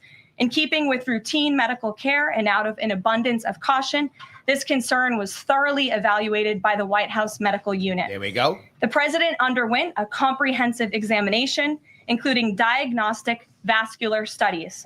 Bilateral lower extremity venous Doppler ultrasounds were performed and revealed chronic venous insufficiency, a benign and common condition. The one thing I don't like about her is that she always feels like she's scolding everybody. It's this, it's that, it's always. As long as she's scolding people. I wish she would just talk to people sometimes. She's always like, see, I told you. She could end every sentence with, see, told you, like everyone. Particularly in individuals over the age of 70. See, I told you. Importantly, there was no evidence of deep vein thrombosis or arterial disease. See that? None. It fits perfectly. She's always scolding. Laboratory testing included a complete blood count, comprehensive metabolic panel, coagulation profile, D-dimer, B-type natriuretic peptide, and cardiac biomarkers. And I have no idea what that means. And take that. All results were within normal limits. See, an echocardiogram was also performed and confirmed normal cardiac structure and function. No signs of heart failure, renal impairment, or systemic illness were identified. Additionally, recent photos of the president have shown minor bruising on the back of his hand. This is consistent with minor soft tissue irritation from frequent handshaking and the use of aspirin, which is taken as part of a standard cardiovascular prevention regimen. This is a well-known and benign side effect of aspirin therapy. And the president remains in excellent health, which I think all of you witness on a daily basis here. The first thing I would think would be congestion. There we go. See, so that's what she said. At least they responded. They did respond. So there we go. I'll give them that. They responded. I think kind of had to, but yeah, at least they responded to something. So here's a doctor. She's an actual doctor. And Don Lemon brought this doctor on to give her opinion. And this is what you'll hear people talk about. Of heart failure. And I know that they're saying that he doesn't have it, but let's just say based on appearance, age, and likelihood, 6.7 million Americans have congestive heart failure. And when you have that, it can cause a backup of fluid and give you those swollen ankles, swollen legs like he has. If you have. Now, I've heard many people who are in the medical field say what she's saying. This is not, what she's saying is not controversial at all. It is most people in the medical field would say, yes, this is a realistic problem, and this could be what it is. She's not saying it is, because of course he's not the president's doctor, but what she's saying is not crazy at all. Lots of people believe this could be true. Congestive heart failure, the treatment would be to give you a water pill, like a diuretic. Most average Americans will take pills by mouth, but if you're the president and you have access, you could take an IV water pill like Lasix, and what would you use? You would use your veins in your hands, okay? You would have IVs in your hands. Not saying that this is what he's done, but when many people I know who've been in this situation, they've used the IV in hand. Many of you probably seen people with the IVs in the hand. It's a common thing. Put it right in there, the veins in here. Yep. I'm just telling you how my mind is working when I look at his hand. If indeed he is on aspirin, a blood thinner, and he's getting IVs, then that could explain this non-minor bruising. This is pretty significant bruising, but of course that would help his swelling to go down. The other thing that could happen potentially, I don't know for him, I'm not his physician, I would suspect that if you're getting a lot of water pills through the IV, that could cause your kidneys to not work as well, which could also cause you to have a backup of fluid. I am a board certified kidney doctor. I see this every day. So I brought this one up because this doctor, believe it or not, even though it's Don Lemon, who obviously is completely a biased hack, the doctor he brought on, she is not. She's actually saying what she thinks could happen, possible. He brought on someone who actually is just saying, this is what it could be. She's not going, and then I'm sure he's going to die tomorrow. She's not doing that. And some of these people were doing that. If you were watching any of this, she did not do that, which is why I'm letting you guys hear her speak. She's saying what could happen. It's pale. A lot of people don't know that as far as your kidneys, they're responsible in a lot of ways for keeping you from being anemic or having low blood. Your kidneys cause your bone marrow to make red blood cells. So if you had any of these situations, then that could cause you to have the pale skin, the swelling in the legs and the ankles, the bruising in the hand that's bad enough to need to have some type of a concealer. My issue is, Don, that in the past, he has not been honest about his health. He's had that one doctor from 2013 to 2018 saying he's the healthiest president ever in the history. He had another doctor prior to that who said he was the healthiest president ever elected. And then that doctor came back and admitted that Donald Trump actually dictated that note. And so he's already given us a history of not being able to trust what he says. So I don't care how many times they stand from the podium and say, we're being transparent and they give us information. I'm still using my medical brain, and it's telling me that in this almost 80-year-old man, there's something else going on other than just really common, benign. And that's what I'm saying. I showed you that because a lot of people think exactly that. That is a common thing. I've seen it from like 3 or 4 different people from both sides. For people who are on the left and the right going, this could be something bad. That's why the first person I showed you was Alex Jones, right? So I didn't want you to think it was just like the left is just yelling. It's not. This is people are concerned. They think it's a big issue. So yeah. All right, let me grab some more comments if I could before we go down here. Pete says, Larry, why didn't you visit the New York State Fair? Libertarian Party did not have a booth at the fair for the second time in a row. To my earlier point, Pete, Libertarian Party has not done a wonderful job. It has to get better, and we have to work better. I'm trying to make it better. It's challenging. But they did have a booth at both Columbia and Rensselaer, so I went there. Last year on 2024, I went to the New York State Fair, and I actually worked Diane Sayers' booth because LB didn't have one, so I worked her booth instead. So, yeah, that's the reason. So, yeah, I wish I had a better one. Shelly says, where in the Bay Area I have family that I don't know yet. I will know coming up here. I will know. John says, Larry, I'll see what I can do to get you up here in Oswego County Fair next year. We'll be in the heart of election season in July. Yes, that would be amazing. Yes, absolutely. That would be wonderful. I appreciate that. Yes. So Dave says, Larry, I thought the tariffs are paying down national debt. Well, that's what the piece of paper she showed did say that. It said, what, 8 trillion in income and 4 trillion in national debt being paid down. That's what he said. That's what the White House said, Dave. Just saying. I hope we can find something. So we'll see. Shelly says, at Sam Truth, upstate loves Larry. I do get recognized more often upstate than I do downstate. I get recognized downstate sometimes. But if I get recognized once a month downstate, I get recognized a couple times a week upstate. Like people remember, oh, that guy, whatever. I do see that. I saw a bunch of people at the fairs. They stopped by, remembered me. Some voted for me, some didn't. You should have, but some didn't. But a lot of them remembered me. I went to the Republican booths. A lot of them remember me. They weren't happy about that. So yes. So they did not like that. So any case, all righty. Let me grab a couple of these. Tony Volunas, how are you, brother? I want a D&D character sheet. Yes. Back in the day, this gotta be now, 30 years ago? Me and Volunas were in the Marine Corps together, and we played Dungeons and Dragons. I probably still have your character. I remember your character's name. I still remember his name. I do. Don't remember his name. Breivik Churchill. Is that right? I still remember his name. I still remember. So yes, I was a dungeon master back then. I still remember 30 some years ago now. Yes, I used to play all the time, and he used to play with me in the Marine Corps. Yes, I remember he got stuck on mess duty for like 9 years. I don't know. It was forever. He got stuck on mess duty for like forever. I remember that. So yeah, back in the day, brother. Back in the day. I appreciate you being here. I really do. So I got to come back out there in Pennsylvania, come see you again. You know what? I'm going to find a reason to come out and see you. I go to Pennsylvania anyway. Maybe when I'm out there, maybe I'll go see Maj Toure too. Maybe go see Maj and come see you too. Do both. That's great. All righty. See if I go down here. Mastermind, that's mean. Trump's treating more like a pregnant hippo. That's kind of mean. It's mean because when people get older, it often happens. That does happen when you get older. It often does happen.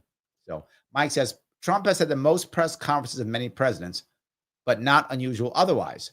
Midas touches an AstroTurf Dem organization. I did a report on them. Deep blue funding, fake views. 2 parts to this. Even with their deep blue funding, they're still huge. I mean, they're still huge, right? Are they as huge as they say? Maybe not, but they're still big. And their goal was, if you remember, the Democrats' goal was to find their Democratic Joe Rogan. That was their plan. This is the closest thing they've got. So you can be mad at it, but it's still popular. It's still doing well. Maybe not as well as they want. It's doing well. And I agree. Trump is very open to the press and not open to the press. That's the wrong word. allows a lot of access for the press. I'll say that, maybe it's better. So when he's out for so long, people notice. People absolutely notice. So yes. All righty. Michael says, Michael Velov says, cheeseburger near 80-year-old president has health issue. Yeah, you're not wrong. You're not wrong. He's not on keto, and we all know keto is magic. So yes. All righty. Yam says, Larry, don't change the topic. Capitalism is bad. I never changed the topic. Okay, two parts to this. I didn't change the topic, and two, capitalism is not bad. So both parts. I did not change the topic. The topic's the same thing. What happens if Trump is really sick? And I was showing you why people think he's sick. Same topic, hasn't changed. And capitalism is not bad. That's incorrect. Capitalism has, without question, while capitalism is not perfect, and I'm not going to sit there and say it's perfect. It is not perfect. Absolutely true, not perfect. There has been no better economic system that humans have ever had. Now, could there be a better one? Maybe there is. I'm not going to sit here and say demonstrably there is not a better system. Perhaps there is a better one. What I'm 100% sure of is we haven't found that one yet. That I'm 100% sure. We have not found a better system than capitalism. Maybe there is one. How can I know? Maybe there's something I don't know about. But we have not found one. But it shows it. That has proven to not be better than capitalism. Now, how do I know that? Because every capitalist system that tries it either goes right into dictatorship or some form of authoritarian immediately, right? Within 10, 20 years, right into it. Capitalism often doesn't for a while. It often falls into it. True, as most governments do, but longer. And there is better chance for reform under capitalism. Why? Because people with money can swap and change power. So that can happen. It can. So there is more room for reform under capitalism than there is under socialism. Because socialism becomes authoritarianism, and then the only way of changing is violence, which is what usually happens, right? That's how it always works. Capitalism often, not always, but often doesn't need violence for reform. It does sometimes, but not always. It does. It can instead shift without violence. It can. Socialism always shifts with violence. It just does. When does socialism have success? People say, well, no, countries like Norway, countries like Singapore, they do well, and countries like Cuba suffer and North Korea suffer. It's because the world won't trade with them. Oh, so they don't have capitalism? Socialism works great when you add capitalism. Then it's great. Singapore has tons of socialist ideas, tons of it. They also have a sovereign fund that's $1 trillion that pays for everything, which means they have other people's money coming into their small city state to pay for everything. So yeah, when you add capitalism, socialism's great, particularly when it's someone else's money. Socialism, when you add capital and someone else's money, wonderful. What best system in the world? But without capitalism and with other people's money, you get North Korea, you get Cuba. So yeah, not so great. Not so great. But I'm glad you're here again. So yes. All righty. IC says the fact they are misleading, it means he's really not doing well. Yeah, that's what I was thinking. I see the same thing I see. If that data is not real, he's not doing well. Right? And I feel like it's not real. I feel like he's not real. So yes. All right. Pete says, funny, no one said anything about Uncle Joe never holding any press conferences. Well, there's the issue. They did say something, Pete, but just not as much. And the other reason was he didn't do much of it. To be fair, Mike is correct. Trump does spend a lot of time in front of the press compared to most presidents. Maybe I'm trying to find politicians who spend the same amount of time in front of the press as Trump. Maybe Ed Koch, mayor of New York back in the 70s. He was always in front of the press. So maybe him. And of course, Trump came up during that time. So maybe that's someone he looked at. Maybe him. Bloomberg was decent as a mayor. He was decent. Giuliani was decent. Giuliani used to do a radio show every, I think it was Thursday at 10 a.m. WOR 710 radio. He would do a radio show an hour every week. So he talked to people every week. Giuliani was decent, but even Trump was still more than Giuliani. Trump was more than Bloomberg. Bloomberg was decent in front of the press, but Bloomberg, Trump is more. I can't think of a president that was spent more time in the press. I guess if you were to, kind of judge for technology and culture, maybe JFK, right? But I'm adjusting for culture and adjusting for technology. Maybe JFK with the adjustment. FDR wasn't bad with his fireside chats, but again, maybe adjusting for culture, maybe. So yeah, you're not wrong, Pete. But again, you're looking at someone who didn't spend as much time in the press as Trump did. The advantage Trump has by doing that is he's always in the press doing full court press. The disadvantage is when he doesn't, people notice that he doesn't notice. So yeah. All righty. Let's see here. Becky said he's an overweight old man. She's not a big deal. Distraction from EpiPen. Yes. Yes.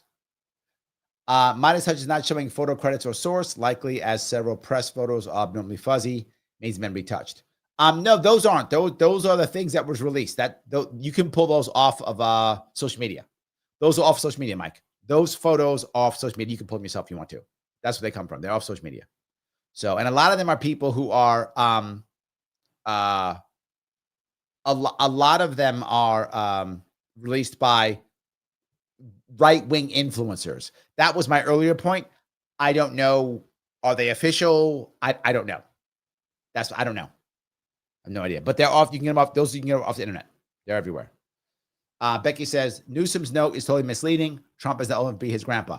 No. That's you're right, but that's my point. It's trolling. It's good trolling though. I mean, I know people don't like it, but it's good. It's good trolling. It is. I know people don't like it, but it's good trolling. That's all I'm saying. Yeah. Mastermind says you're going to have to pry the nuclear football out of Trump's cold. Yes. 100%. Again, if his daughter shows up, that's the game. Mark my words. If his daughter shows up, that's the game. If you see the news show, and today, Ivanka Trump came to the White House or whatever, it's over. Give it a week. He's out. Give it a week. He's gone. So yeah, that's it. So, all righty. I forgot to grab those pieces. Yeah, Pete says the CBO estimates $4 trillion in deficit reduction from tariffs, not $8 trillion. Okay, so there is some reduction. Okay, so there we go. So that part was true. Okay. CBO estimates $4 trillion in deficit reduction from tariffs, not $8 trillion in revenue. No evidence supports $5 trillion new business. I never heard that one either. Over 100,000 of jobs working from tariffs. Gas prices are low, but not record low. Yes, thank you for that, Pete. Some of this homework. I appreciate that. Yes. So one of them is based off something real. So they made the rest up, I guess. Or maybe they decided from that they were going to extrapolate on their own and go, well, if it's $4 trillion in deficit, that means $8 trillion in revenue or something. It could be that. Thank you for doing homework. I had a feeling it wasn't true. Yes. Kim says, nope, EpiPen's not gone. This is stuck in the craw of millions of people. Yes, but it's gone from the press, right? Mainstream press has forgotten it. You are correct, Kim. I still talk about it. So do you. But sadly, I'm not mainstream press. Or maybe good I'm not mainstream press. I'm not sure which one. So yeah, I don't know. Either one. IC's with you. Release the EpiPen files. Yes. Absolutely. Yes. All righty. Sam says, I'll take those odds, Larry. I bet women lose gun rights in New York. Oh, nice. Yes, however. Okay. Yes, but. I'm going to put a but on this for Sam. Sam's smart, so he's trying to get me. Okay. I said specific rights that you would see as women's rights. Gun rights is everybody's rights. So, yes. When it comes to deleting fetus, when it comes to that, only women can do that. So, yeah. That part's totally set in New York State. Regardless of your feelings on that, that's how it works. Regardless of your feelings on that. Yes. All righty. Let's see here. Let's see. I'll grab some more of these. Where are we? Okay. Kim says, Larry just say Trumplicans. No, I didn't say that. Someone else. I'm copying Trumplican. Did Dave say that? Someone else said Trumplican. People use that phrase, Trumplican. I often say Trumpster or Trump supporter. I like Trumpster. That's mine. But someone said Trumplican, and I don't care. Whatever they're saying. It's fine. Yes.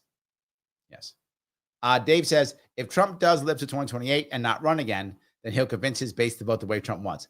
I think that's going to be very powerful, Dave. I think you're right. If he says JD's the guy, then JD's the guy. He has said in the past, JD's not the guy. If he does say, if he changes his mind, if he does say it, and Trump can change his mind, if anyone can change his mind, it's Trump. If Trump does change his mind, yeah, I do think, that you're right. That would save JD completely. If Trump does change his mind and does say, hey, JD's the guy, if that happens, I think Trump can do it. So Rick says, not a Trump fan, but even less Democratic fan. And I think a lot of people, I know a lot of people who voted for Trump are that. They don't really like Trump, but they can't take Democrats. They couldn't take Harris. They just could not imagine Biden or Harris. They just couldn't. Like, I got two choices. You didn't, but they thought they had two choices. They were like, that's it. I got to go Trump. I think a lot of people thought that. I really did think that. So yeah, I'm with you on that. You're not alone. You are not alone at all. Yes. All righty. Kim says, Rick, not a Trump fan either, and less Dem fan. I voted Libertarian in Missouri, only because they took RFK off our ballot. Exactly the same that I did, Kim, for the exact same reason. Exactly the same. Yes. Yep. Absolutely. So what are you going to do? So, all right. I want to bring up, we were talking about Biden, Harris, Trump, all that stuff. How can you get maybe something real on what actually happened there? Like what was actually happening there? You know where you could go? You could go to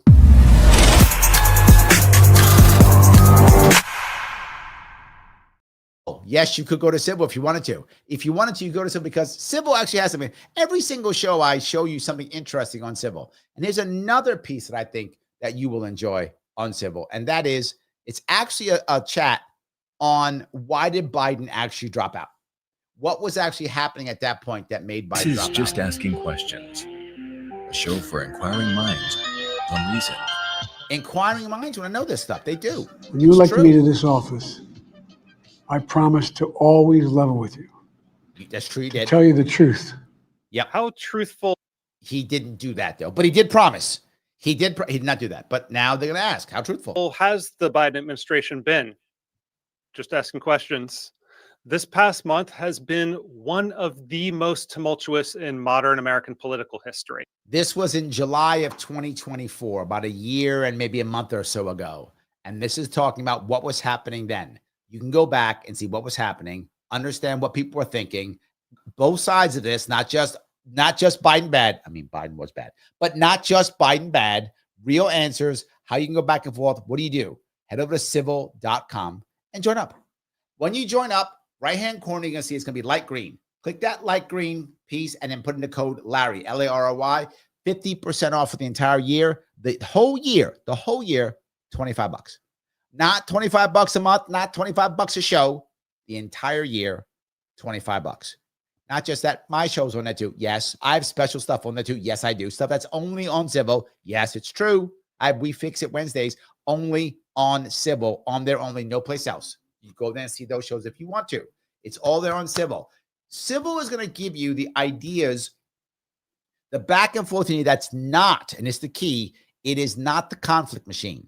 It's not Democrats bad, Republicans bad. It's let's have a real conversation so you can learn stuff, understand stuff, go back and forth. This is all here on Civil. Every single show, I show you something cool. What I'm talking about, there's something on Civil about it. Every single time.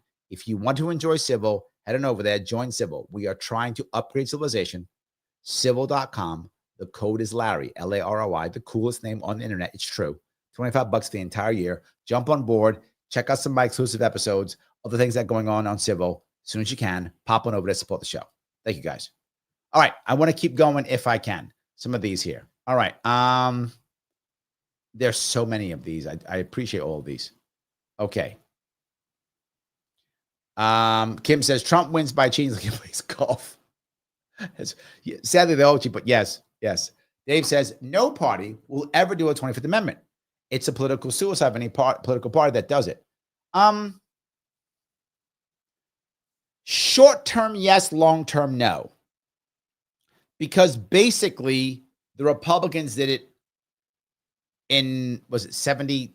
When did Nixon step down? 74? 75? When did I forgot what years. It's 74 in that area, around 75, when Nixon stepped down. They didn't officially do it. There wasn't one, I think it wasn't there, right? They actually did. They basically did it.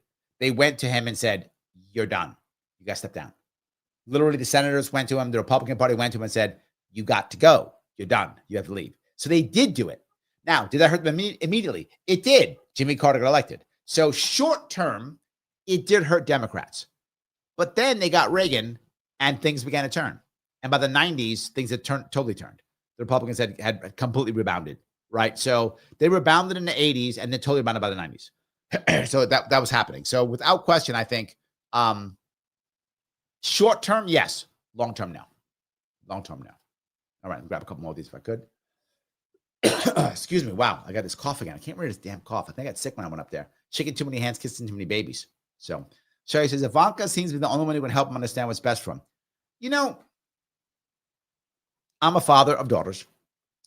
And there is something about a daughter going to her dad and saying, Dad, this is the thing. And the dad going, okay. There's a thing about, I don't know what it is. There's a thing about it. And I think the same is for a son and a mother. When a son goes, Mom, this is it. The mom goes, okay. Even when like the husband she'd ignore or the daughter she'd ignore, the son she would ignore. And the father doesn't ignore the daughter. I think you see it in many places. Guys who know my daughter. Same thing, right? Same thing. So I think it's very common. The assumption is, and I don't know if this is cultural, biological, some combination, I have no idea. But the feeling is, you know, my son might screw me, but my daughter won't. He won't. My daughter will never screw me, right? That's the thought. I'm not saying it's true, but I think that's the emotion that I think we have. And when you're the mom, my son would never screw me. My daughter might screw me, but my son would never. And if you're the father, my son might, but my daughter would never. Again, you look at, I think one of the good examples of this, you see it right now. You see it with, who is the, Bruce Willis, who's taking care of him? His daughter. He trusts his daughter. Everyone else is having problems. He's, you know, he has Alzheimer's. He's having trouble with everybody else except his daughter. Like his daughter, he remembers, he trusts, he still knows. Like she's the one who he's like, okay. Everyone else is forgetting. Her, he's not. So I don't know what it is, but I feel like it's the opposite gender kid that for some reason we just get it. So yeah. Anyway, okay. Let's keep going here if I can. All righty. So many of these. You guys are going back and forth. I appreciate the back and forth tremendously. I love this chat where it keeps going. I do love this chat. It just keeps going. Phil says, if Trump leaves early, JD Vance is the presumptive nominee, but there will be a primary. That's the key. That's the key. There will be a primary. You're right. Unless Trump anoints, he's around and anoints, then there may not be. There's a chance there won't be. Nico says, RFK can run as Democrat. No, he cannot. Nico, no, he cannot. RFK, as far as the Democratic establishment is concerned, is a traitor. He can never come back. Neither can Tulsi. I don't mean to be mean. I don't mean to be cruel. No way. Democrats hate RFK now. Democrats hate Tulsi Gabbard now. He cannot come back. Impossible. Elon has a chance of coming back if he comes back to establishment and just gives money, but it does nothing else. Just gives money. Then maybe. And that's still a maybe. But that's if he just gives money and does nothing. He just writes checks only. He can never run as Democrat. Never. They hate him. And RFK Jr. can never do it, and neither can Tulsi. That ship has sailed. Never going to happen. They would never. I'm sorry. I'm being clear. Never do it. Shelley says, RFK is considered third party. Yes.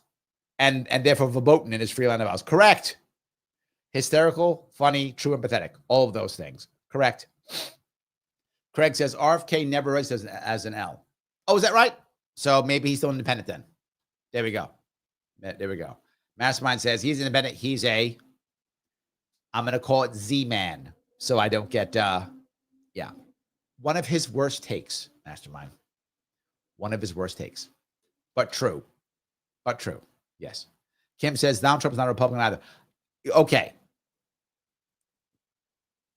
Officially, he is. That's what I would say. You're right, Kim, but officially he is. I'm talking officially versus what they actually are. Right? Reality, RFK is an old school Democrat as a person, right? He's an old school Democrat. He's a Democrat from like when his dad was a Democrat, like that. That's where his head is. His head's like old school Democrat. That's where his head is. Not this new Democrat party. He's not that. He's old school Democrat.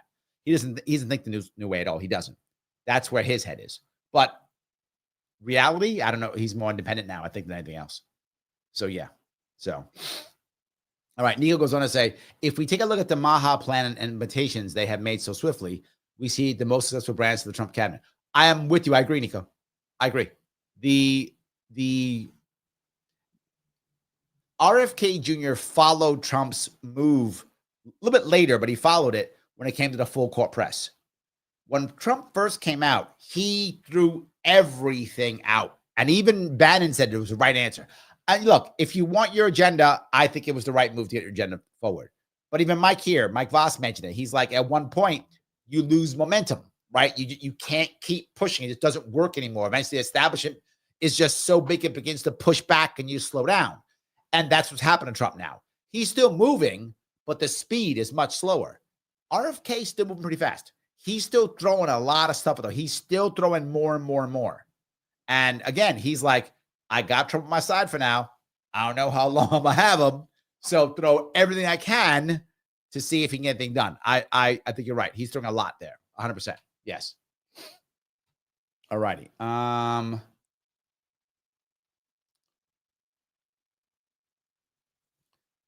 Yeah. Phil says Don Lemon. Yes, that's correct. Don Lemon.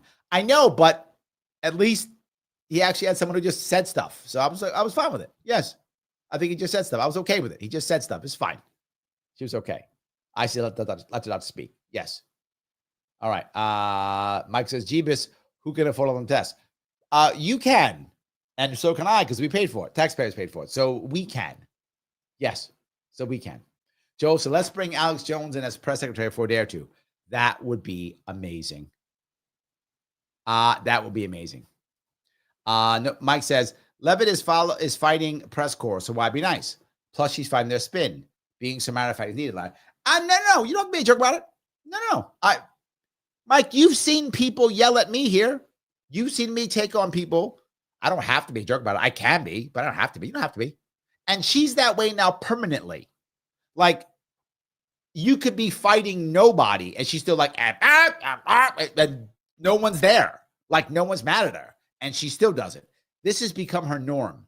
I don't think it's good. I think the one before, what was the Biden's, what was her name again? I forgot her name. Anyway, she also was the same thing. Like, they all get that way. They're like mad. They're always mad. Like, you don't got to be mad. A good press secretary should not always be angry, right? And she was always angry. Circle back woman was bad, but she wasn't always angry. She never answered the question. But again, she wasn't angry. She just never answered the question. So when it comes to style, circle back woman was actually better when it comes to style. Never asked the question, though, but she was better. You don't need to be angry all the time. It's not good. It's not good. So I'm grab a couple of these super chats if I could. Little Tick is in the house. Thank you for the $5. Why are libertarians bounded by the Star of David and attached to their pride flag? Why are libertarians bounded by the Star of David and attached to the pride flag? I'm not sure either of those things are true. I think most libertarians are probably not in support of what Israel is doing right now. Dave Smith is a good example of that. I mean, there are many, but I think many feel that way. And the pride flag, I don't think they're attached to the pride flag. I think most libertarians are like, live and let live, right? Let people be who they want to be. Just stay out of your pocketbook and stay out of your bedroom, right? Stay out of all the things. I don't mean you're attached to the pride flag. I don't own a pride flag, but I'm not mad at it. And I tell a story often when it comes to the pride flag, and then I forgot the other one's called, the one with all the trans stuff on it. The new one they came out with, that ugly one they came out with. I always liked the rainbow flag as a personal thing. I always liked it. I always felt that it was very inclusive. I felt like it was like, we're all the same. The rainbow makes us all cool. I felt good about the flag. I liked the rainbow flag just on a personal level. I didn't care. I had a shirt that had a rainbow flag when I go to the Pride Parade. It was fine. I liked it. I didn't care. It was fine. But the new flag I never liked. And people ask me why I didn't like it. Like, oh, you're a trans. That's stupid. I'm not that. You know, you guys know I'm not. I don't like the new one because the new one seems exclusive, right? The pride flag to me, and it's just my personal opinion. Some people care, some people don't. My personal, the pride flag seemed like it wasn't about being gay or not being gay. It was about we're all together. It takes all types of people in this rainbow coalition to make everybody happy and together and blah, blah, blah. And it felt good. I felt like when the rainbow flag was there, we were all included, me too. When I see the new flag, I feel like, oh, that's not for me. All the things like my line isn't there, so I don't get to be here. That's how I feel with that flag. That flag seems like it's an imposition. That flag to me, and this is just my feeling, that flag to me feels like they're better than me. I'm not part of their crew. I can't be an ally. I'm not good. They're better. That's how that flag feels. The rainbow flag feels like we're all the same. We're all good. That was always my feeling. So when they made the new flag, I hated it. I still hate the new flag. I would never fly the new flag, but I would wave a pride flag. I don't care. I would. But I would never do the new one. The new one's in my view is very exclusive. It's actually in many ways egoistic, which is supposed to not be, but it is. I don't want that flag at all. So I don't agree with you on this one, Lunatic. I don't think that's true at all. I don't think we're bound by the Star of David or attached to pride flag. I don't think either is true. And there are many libertarians who don't like the pride stuff at all. Many who don't. I don't care, but many don't. So, John, leave it $10. Larry, what if Elon seizes the opportunity for his own party? Who would he pick to promote? RFK Jr.? The reality of it is I don't think his American party is going anywhere, John. I wish it was. I do have some connections to the American Party. So I don't have details, but what I can tell you is right now, it ain't doing nothing. That's what I will tell you. Right now, it's doing nothing. It's not moving forward. It's not doing anything right now. That's what I'm telling you. And why? They looked at it and they thought, I have money. Therefore, I can do stuff because I'm Elon Musk. And then the people around him said, it doesn't matter how much money you have. This system is a disaster. You can drop $100 million and you might not get it on every ballot. RFK Jr. is a multimillionaire. He's a Kennedy. He dropped $20 million on ballot access and couldn't get on every ballot. That is how broken our system is. That is how disgusting our system is. If everyone's like, Larry, just vote Democrat, Republican, you don't understand how bad the system is. Our system is slowly, it is a slow train to civil war. I'm not joking. That's what it is, because there is no ability, realistic ability, for third parties to have a voice. But Larry, they can't win. Who gives a shit if they can't win? People don't need to win. They need to be heard. If they can't be heard, they resort to violence. And you go, well, they shouldn't because cops. Then the cops will feel the pain of violence. And I don't want that. We see that already. We see it already.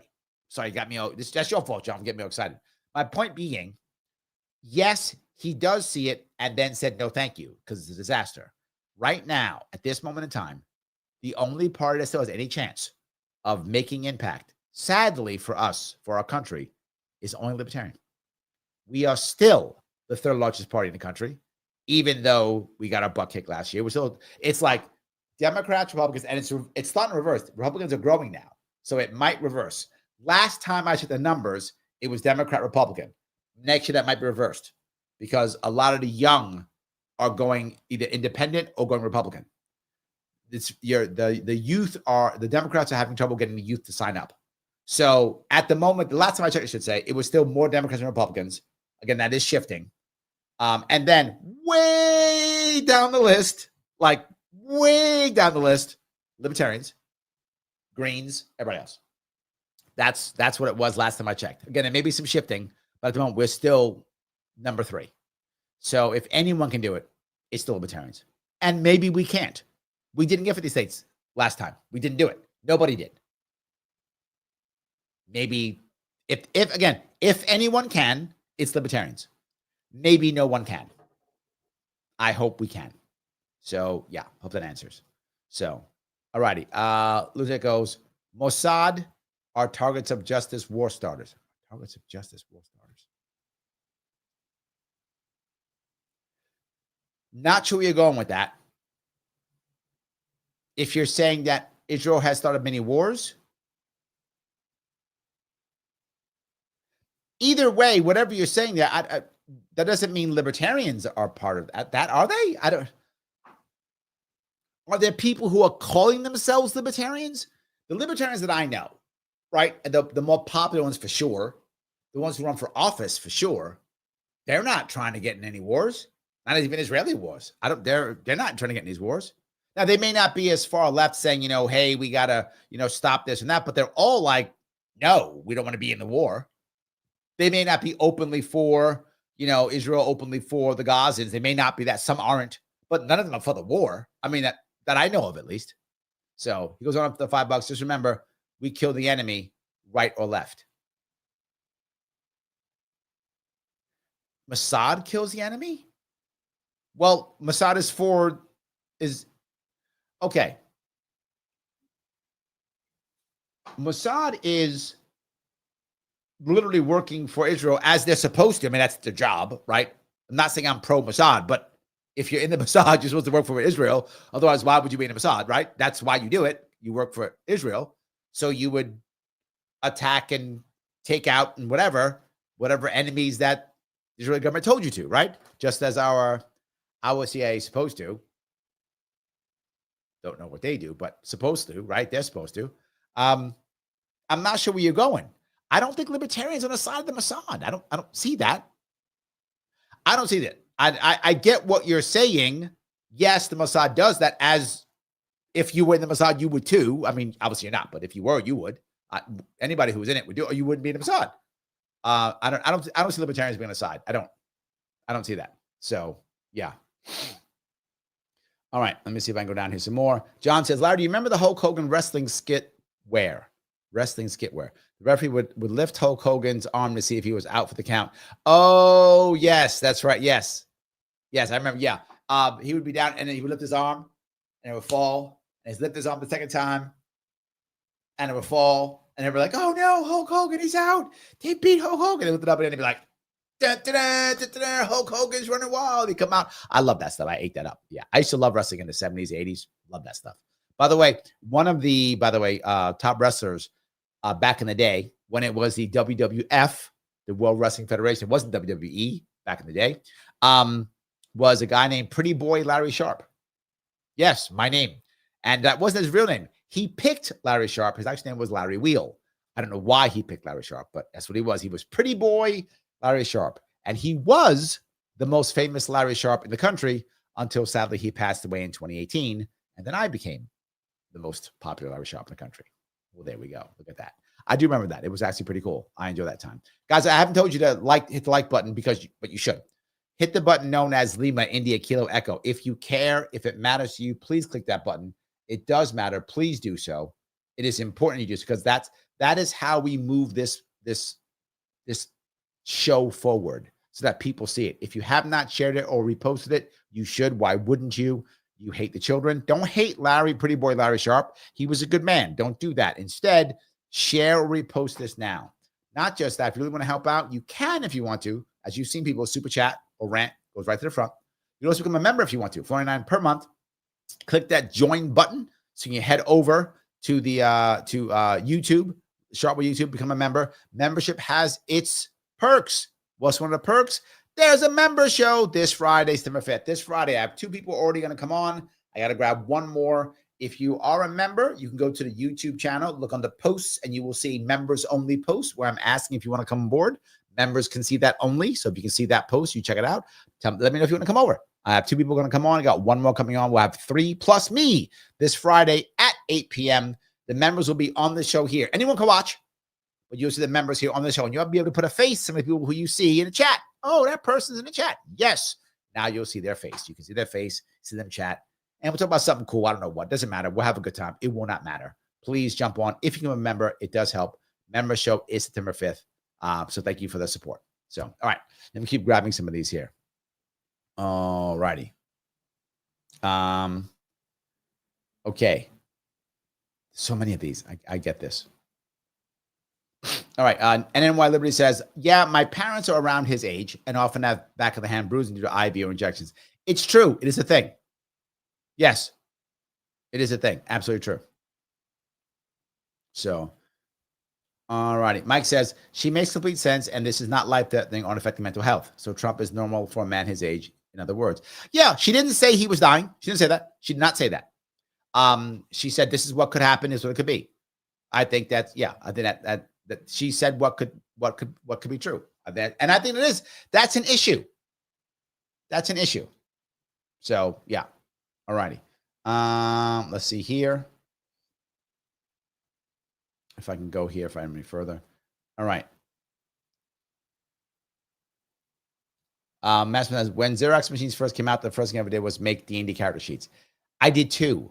Yes, I actually drew them out with a ruler. I made my own character sheets with a ruler, and then I copied them all. Yes, because for those of you who don't know, the TSR used to own Dungeons & Dragons. Now Wizards of the Coast does. When TSR owned it, they used to create your own character sheets, but they were very, what's the word I'm looking for? Flowery and kind of like they weren't very effective. So I had to make my own. Plus, I like to use a bunch of specialized rules that I would like to use. So I had to have spots for special rules and stuff like that. So yeah, back in the day, this is back in D&D 2nd edition. It's like whatever, 9th edition now, whatever it is now.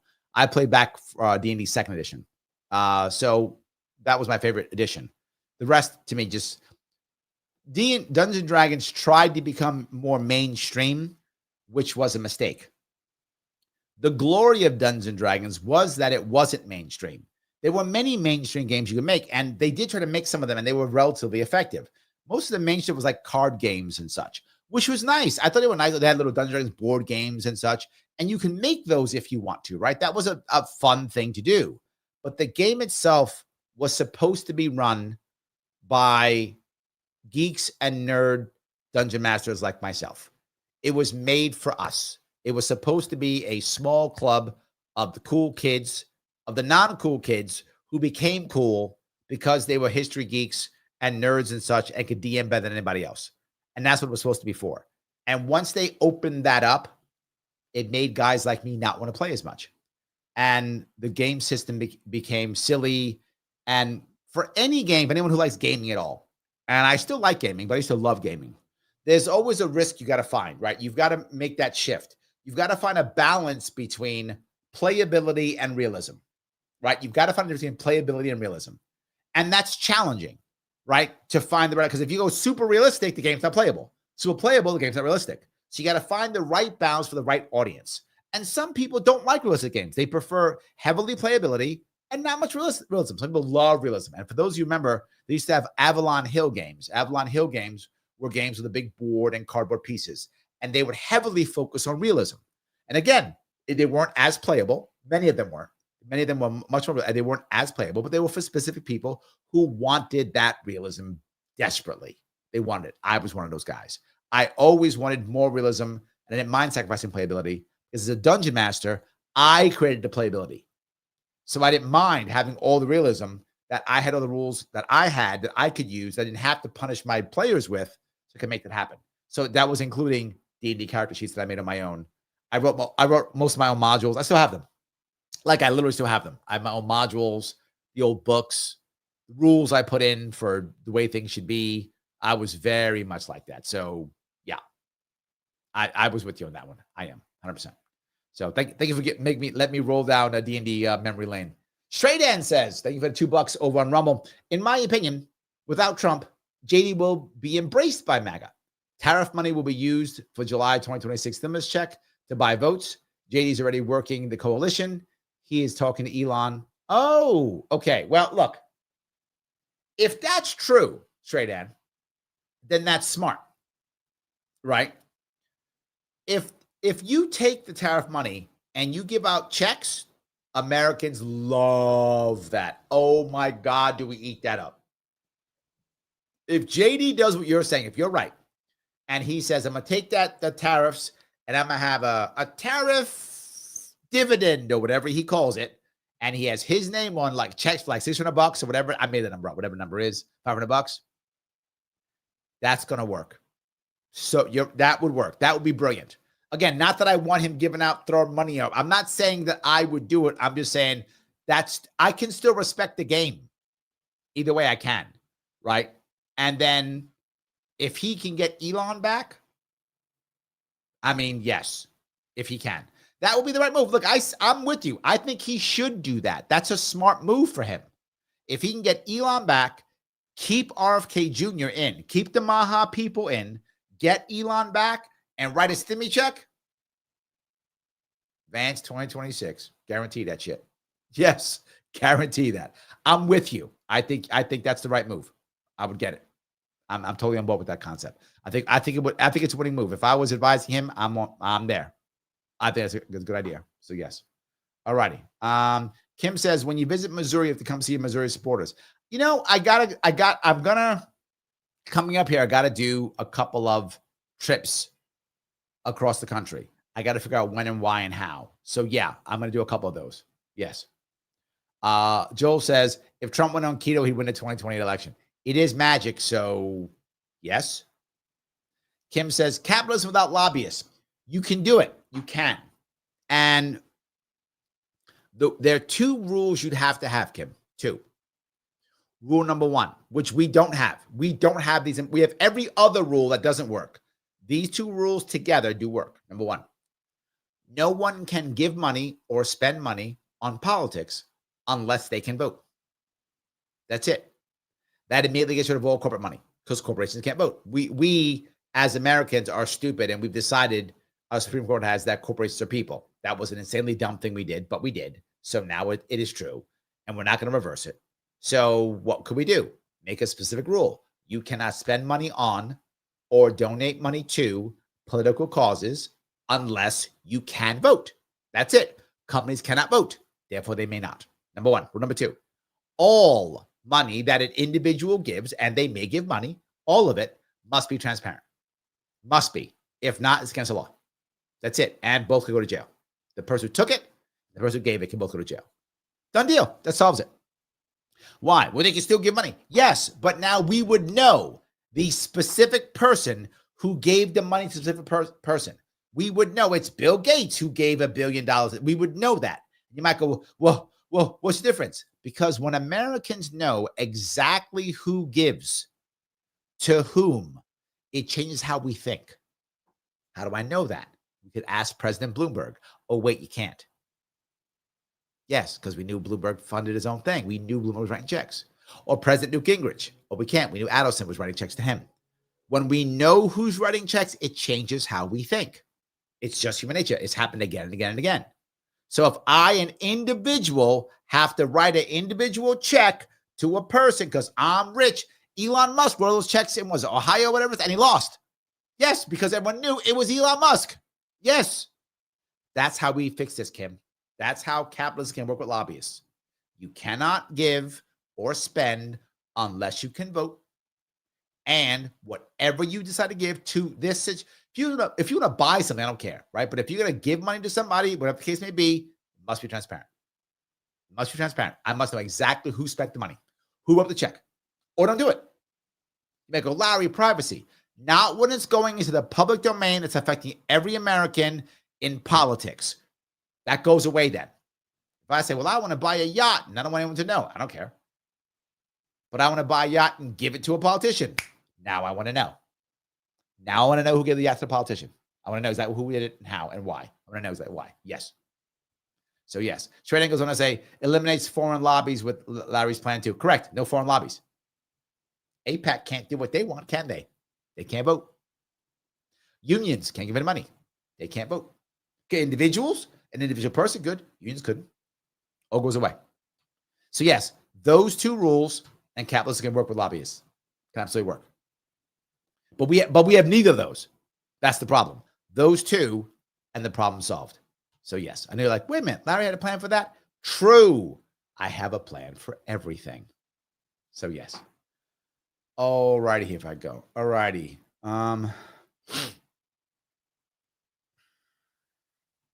Nico says, if you're going to adjust for culture, it's Washington. Okay, good point. Yes, good point. Mike says, yes, Koch, good comparison. Yeah, I think that's probably the closest one that I could find. Maybe young Schumer building his political empire, very few doing substantive time in front of press like Trump.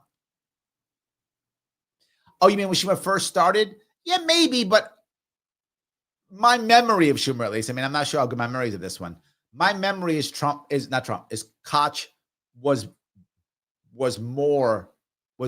did more and was better than Schumer. That's just my memory. I could be off on that. I was young.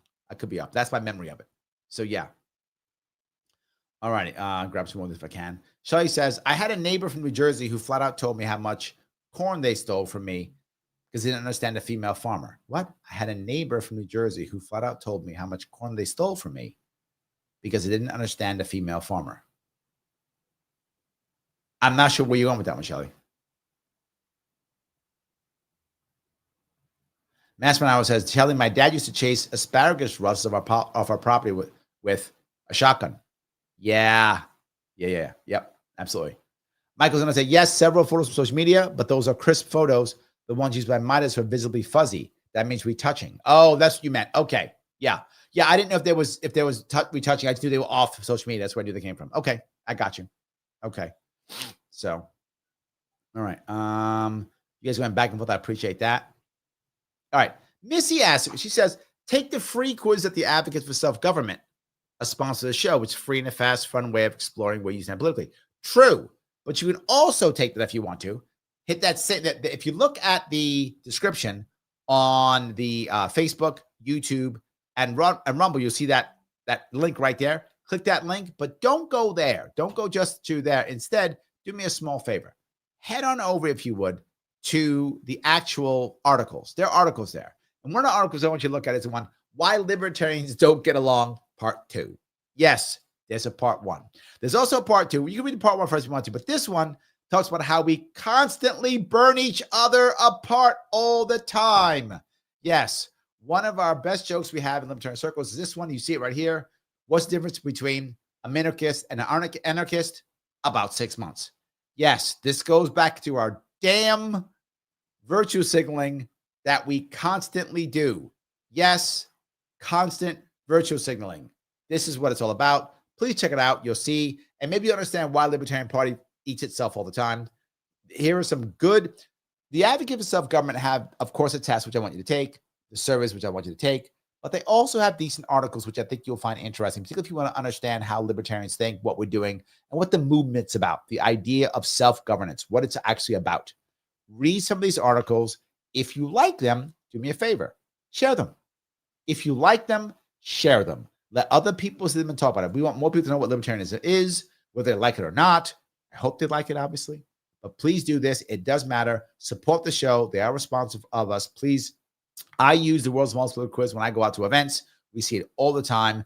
Please check them out. Click the specific link that's in the description because that link lets them know that it came from me. So please do it if you would. They are responsible. Support the show by taking it. Read it. It's free. Cost you nothing. You don't have to sign up. Nothing at all. Read it. If you don't like it, move on. If you like it, please share it. Every single time people go to the Advocates for Self-Government, which is the advocates.org, it increases the odds people will see libertarianism, understand it, and hopefully come back. And that's what I want. Thank you for supporting it. I really appreciate it, guys. Click that link that is specifically in the description. Thank you for that, Missy, by the way. So, all righty. Mary says, Vance's connection to Teal and Planet Teal are very concerning, and more people are aware of it now. True. I think it's another issue too, right? This is one of the reasons why I think some people in the MAGA sphere don't want Vance. But again, Trump is an anomaly. If Trump doesn't, I don't know if he will, but if Trump actually says, JD's my guy, a lot of people will forget about that, Mary. A lot will. Not all, but a lot will just go, well, fine. I do think you'll find that he is that powerful. Trump is that powerful. He can make a change if he wants to. Yes. Joel says Republicans are wasting their short time of being the majority in Congress. The problem is the coalition they built is based upon Trump, right? That's the issue. Kim says Trump and others do his daughter either. I don't know. I think you will, Kim. Most of the time I say, Kim, I think you're right. I hope you're wrong. This time, I think you're wrong on this one. I think he'll do his daughter. I think he will. From my own feeling, from me seeing how he works, from me watching them together, I think he will. If she actually shows up, I think he'll listen to her. I do. Michael says, 74. There we go. 10 years old. I was like 74, 75. It was that area somewhere. Yeah. Thank you. 74 is when I stepped down. Yeah. They went up there and said, you got to go. Yes. Absolutely. Yes. All righty. Let's see here. Where am I? So many of these. I love these. Shelly says, I'm the daughter my dad trusts with the truth. Breaking to my mom was not pleasant. 27 years later, and I say that yes. You get it, Shelly. Your dad trusted you. Yes. And he told you what he felt. He told you all those things. Yeah. I think it's common. It's not 100% rule, obviously. It's not 100% rule. But I think, excuse me, a lot of people think it. Yes, I think that's true. Oh, God, so much. Excuse me, that cough. I still can't get rid of it. Kevin says, Larry, that Donald may have a few things wrong due to age, but he's obviously more healthy and sturdy and energetic than Biden. True. And Trump is not fall walking upstairs. No, I think you're right. I don't think he's at Biden's level at all. I agree with you. But again, he's someone who has been so energetic that we judge him based upon his past. That may be unfair, but I think so true. We judge him based upon that piece. So that's why. Mike says, Jen Psaki, that was her name. She was a horrible press secretary. Wrong, often answer. Yeah, she was. Yeah, she was bad, but she had a better personality. She was actually nicer. Karine was terrible. You're right. She was the worst. She was nasty and didn't answer stuff and lied. She was the worst. But at least Psaki was nice. Oh, circle back, whatever, blah, blah, blah. That's what I'm saying. You could be that way, but then actually answer questions. Why can't you have both? You could. They're just not. Yes. There we go. Phil says Jen Psaki, she's a circle back girl. That's her. Yes. Absolutely. She's 100%. She's a circle back girl. Yep. All righty. You grabbed those already. Did I get? Oh, hold on. I have a couple of these. Sorry about that. I missed a couple of these. All righty. Let me grab these if I can. Phil, thank you for $2. My mom went to school with Hacksaw Dugan. I remember him. He used to have the 2x4. Is that right? In Glens Falls, he used to come in with the 2x4 into the ring. I remember that. Yes. Lunatic. Much that man was great. No. Lunatic, you get me in trouble. No. Man, here's the falsehood. Some of it is true. Yeah, but no, he was not correct. Stop. Get me in trouble. Phil says, we gave you the Coxsackie crud, real disease. Yeah, probably. I drove right by Coxsackie. So yes, maybe it's true. Yes. All righty. Let's see here. You grabbed that one already. Frank says, well, everyone jumping on a Trump death train. It must suck to be so naive. I'm not, this is the point. I think this is, again, I've said, I'll be very clear. I don't know if it's true. It doesn't look good. That's for sure. It doesn't look good. But I don't know if it's true. But look, this is the issue. And I'll bring this up now, since now we have gone through a bunch of comments. I want to bring this up now. If he is sick, if it's true, and if he has to step down in the near future, according to Alex Jones, within 12 months, according to him, so is this true or not? I think if JD Vance he'll become president, obviously, because vice president. If he can put together a coalition, I think something will happen. I think culture war will still explode, because culture war is how the right unites against the left. It's culture war stuff. The culture war will explode all over again, back to the trans and and the schools, and the culture war will explode. That is the way the right unites against the left. It just is.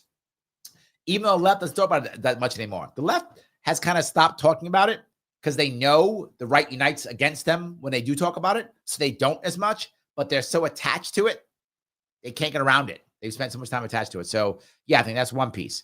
Second thing, I think if JD Vance actually gets the coalition together, Israel may be pressured to slow down or stop. That could happen because it'll be a coalition. And that coalition is not going to be all supportive of what Israel is doing. It just won't be. It's true. I think tariffs, my gut says tariffs go away.